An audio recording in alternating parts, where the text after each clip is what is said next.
अगर आप एक लॉ स्टूडेंट हो या फिर लॉ ग्रेजुएट हो या फिर एक एडवोकेट हो, आपके दिमाग में कंफ्यूजन जरूर होगी, यार मैं अपना एलएलएम करना चाहता हूं, यानी कि मास्टर्स ऑफ लॉ का मैं कोर्स करना चाहता हूं। तो इस केस के अंदर अगर मैं लॉ ग्रेजुएट होने के बाद अपने as an advocate bar council के अंदर अपना रजिस्ट्रेशन करा लेता हूं या फिर अपना ऑल इंडिया बार एग्जामिनेशन का मैं पेपर क्लियर कर लेता हूं और मैं एक एडवोकेट बन जाता हूं, तो मैं अपनी प्रैक्टिस अपना कोर्ट जाने चालू हो गया, या मैं किसी कंपनी के साथ या कहीं पे भी एक एडवोकेट के साथ अपनी लीगल प्रैक्टिसिंग मैंने एज एन एडवोकेट अपनी चालू कर दी है। लेकिन साइड बाय साइड मेरे मन में यह है कि यार मैं एज एन एडवोकेट के तौर पे और साथ में अपनी एक प्रोफेशनल मास्टर्स डिग्री लेना चाहता हूं लॉ के अंदर, जिसको हम बोलते हैं एलएलएम। तो क्या मैं कर सकता हूं? ये कंफ्यूजन बहुत सारे लॉ स्टूडेंट्स के मन में होती है। इनफैक्ट जो लॉ ग्रेजुएट्स होते हैं, इनफैक्ट जो एडवोकेट्स होते हैं, वो भी आपको क्लियर शब्दों में ये जवाब नहीं दे पाएंगे। लेकिन अगर आपके दिमाग में ये कंफ्यूजन है तो इस कंफ्यूजन को आज मैं इस वीडियो के अंदर पूरा सफाई से दूर करूंगा क्रक्स के अंदर। अगर आपके दिमाग में ये कंफ्यूजन आ रही है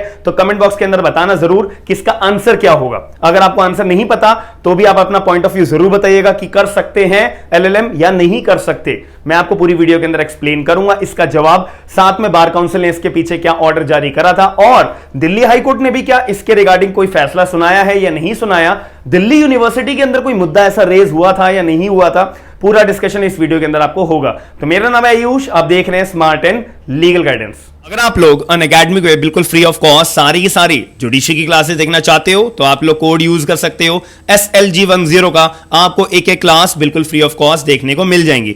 मेरी भी फ्री क्लासेस चलती हैं, मैं 10 से 12 डेली बिल्कुल आईपीसी के भी रिवीजन क्लासेस ले रहा हूं, आप लोग ज्वाइन कर सकते हो। 3 से 4 आपको एमसीक्यूज की क्लासेस देखने को मिलेंगी बिल्कुल फ्री ऑफ कॉस्ट, आप वो भी ज्वाइन कर सकते हो। और अभी 16 मई से हम नया सब्जेक्ट चालू कर रहे हैं अपना इंडियन कॉन्ट्रैक्ट एक्ट 1872 का, आप उसकी भी क्लासेस बिल्कुल फ्री ऑफ कॉस्ट रात को 9 से 10 देख सकते हो मेरा कोड यूज करके SLG10 का। अब बहुत सारे कैंडिडेट्स बच्चे ऐसे होते हैं जिनको लगता है कि नहीं यार मेरे को ना बैच चाहिए जिसमें मेरा सारा सिलेबस कंप्लीट तौर पे पूरा हो जाए, सारा Hindi, English, GS, GK, major acts, minor acts, local acts और जो मेरे सब्जेक्ट वाइज जीके आती है वो भी मेरी कवर हो जाए। तो उसके लिए कोई बैच अवेलेबल है तो अनअकैडमी पे सारे के सारे जुडिशरी के प्लान्स अवेलेबल है, आप लोग कोड यूज कर सकते हो SLG10 का।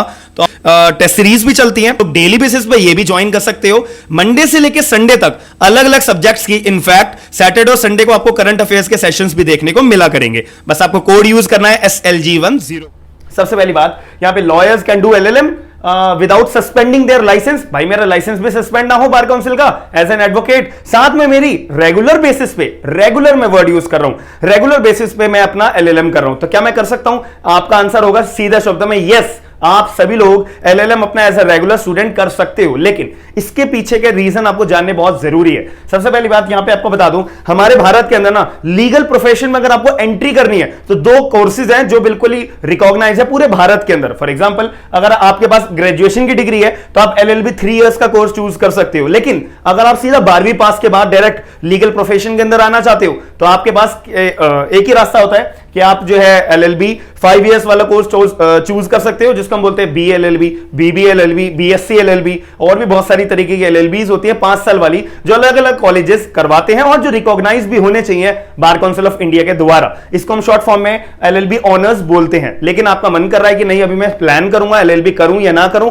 इससे पहले आप ग्रेजुएशन करना चाहते हो तो कर सकते हो। उसके बाद आपके पास एक ही रास्ता बचता है 3 साल वाली LLB को चूज करने का। अब यहां पे क्वेश्चन आता है कि जब आप LLB अपना पूरा पास कर लेते हो, यानी कि आप लॉ ग्रेजुएट हो जाते हो, आपके पास लॉ की डिग्री आ जाती है, आप LLB डिग्री होल्डर बन जाते हो, इसके बाद आपके पास एक प्रैक्टिसिंग एडवोकेट बनने के लिए आपके पास एक ऑब्लिगेशंस होती है। आपको क्या करना पड़ेगा? आपको जो है अपना एज एन एडवोकेट के तौर पे अपनी किसी भी स्टेट बार काउंसिल के अंदर एज एन एडवोकेट का एनरोलमेंट फॉर्म भरना पड़ता है, एनरोलमेंट फीस भरनी पड़ती है। उसके बाद आपको एनरोल्ड होना पड़ता है अंडर एडवोकेट एक्ट 1961। ये बार काउंसिल ऑफ इंडिया एक स्टैट्यूटरी बॉडी है पूरे भारत के अंदर जो ये पूरे के पूरे एडवोकेट एक्ट 1961 को गवर्न करती है। और जब एनरोलमेंट आपका होता है तो यानी कि आप बार काउंसिल ऑफ इंडिया की गवर्नेंस में आ जाते हो, सारी देखरेख बार काउंसिल ऑफ इंडिया आपकी करेगा, याद रखिएगा। अब इसके अंदर बात आती है कि अब जो मुद्दा है एलएलएम मैं करूं या ना करूं? यार ये मुद्दा भी तो बार काउंसिल को भी बताना चाहिए। अभी मैंने बोला कि जैसे ही आप एनरोल्ड हो जाते हो एज एन एडवोकेट तो सारी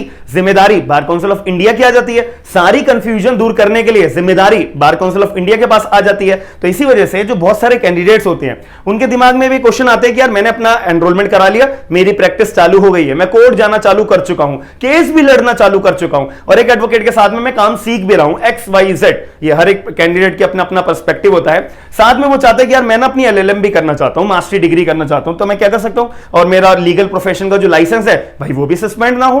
कहीं पे ऐसा स्पेसिफिकली मेंशन तो करा हुआ नहीं है कि आप एलएलएम करोगे तो आपका लाइसेंस सस्पेंड हो जाएगा, हो भी सकता है। ये दिमाग में आपके कंफ्यूजन आएगी। तो इसी बात को ध्यान में रखते हुए बार काउंसिल ने अपनी एक मीटिंग बिठाई थी 2009 के अंदर और इसका डिसीजन आया था 23 जनवरी 2010 के अंदर। आपको स्क्रीन के ऊपर भी पूरा का पूरा ब्रोशर दिख रहा होगा जो बार काउंसिल ऑफ इंडिया के द्वारा निकाला गया था ऑफिशियली। अब इस ब्रोशर के अंदर इस फैसले में साफ सीधे शब्द में यह लिखा था कि practising advocates can join LLM course as a regular student without suspending their law practising.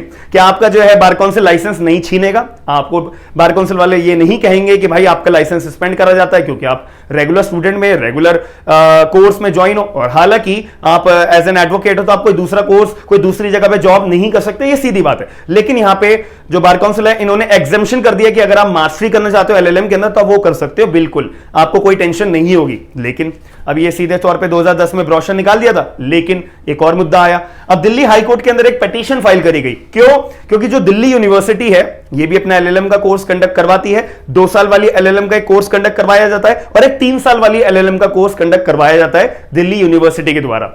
अब इसके अंदर अगर आप जनरल स्टूडेंट तो आपके एलएलबी में 50%, अगर आप एससी एसटी के अंदर आते हो तो आपके एलएलबी में 45% होने चाहिए। साथ में DU-LLM के अंदर अपना एक एंट्रेंस एग्जाम भी कंडक्ट करवाया जाता है। अगर आपका एंट्रेंस एग्जाम के अंदर मेरिट में आपका नाम आता है तब आपके डिग्री के मार्क्स कैलकुलेट करके आपको सीट दी जाती है DU-LLM के अंदर एडमिशन लेने के लिए। अब यहां पे एक दिल्ली हाई कोर्ट के अंदर पिटीशन फाइल करी गई। किस लिए? क्योंकि DU-LLM की एक पॉलिसी थी पहले। DU-LLM ये बोलता था कि अगर आपने मेरिट में अपना नाम निकाला है, एंट्रेंस एग्जाम आपने क्लियर करा है, तो आपको डॉक्यूमेंट यानी कि एक एफिडेविट देना पड़ेगा। वो एफिडेविट क्या बोलता था कि आपको एक एफिडेविट में लिखना पड़ेगा कि भाई आप ना तो लॉ की प्रैक्टिस कर रहे हो, यानी कि आप एज एन एडवोकेट ना तो प्रैक्टिस कर रहे होने चाहिए हो। दूसरी बात, ना तो आप कहीं पे कोई जॉब कर रहे होंगे ड्यूरिंग द स्टडी, यानी कि आप एलएलएम तो कर रहे हो, हमारे पास कर लो, लेकिन आप लॉ की प्रैक्टिस नहीं कर सकते, यानी कि आप कहीं पे भी काम नहीं कर सकते या किसी के साथ जॉब नहीं कर सकते, किसी के पास कंपनी में काम नहीं कर सकते ड्यूरिंग द एलएलएम। अब ये तो गलत बात है भाई। जब 2010 में बार काउंसिल ने क्लियर कर दिया है कि कोई भी एडवोकेट ज्वाइन कर सकता है अपना एलएलएम कोर्स किसमें, अपना रेगुलर स्टूडेंट के तौर पे, बिना अपनी लाइसेंस को सस्पेंड करे, तो बात वहीं खत्म हो जाती है। तो दिल्ली हाई कोर्ट ने भी यही बात बोली। काउंसिल जो थे उन्होंने जो भी दिल्ली हाई कोर्ट के अंदर पिटीशन फाइल करी गई थी, जो काउंसिल थे वो गए DU-LLM के अंदर इंस्पेक्शन करने कि भाई एक्चुअल में क्या ऐसा एफिडेविट मांगा जा रहा है। जी हां, मांगा जा रहा था। तो दिल्ली हाई कोर्ट ने बोला ये गलत बात है, DU-LLM को अपने नॉर्म्स को चेंज करना पड़ेगा और पॉलिसीज में ये एफिडेविट नाम की चीज को हटाना पड़ेगा।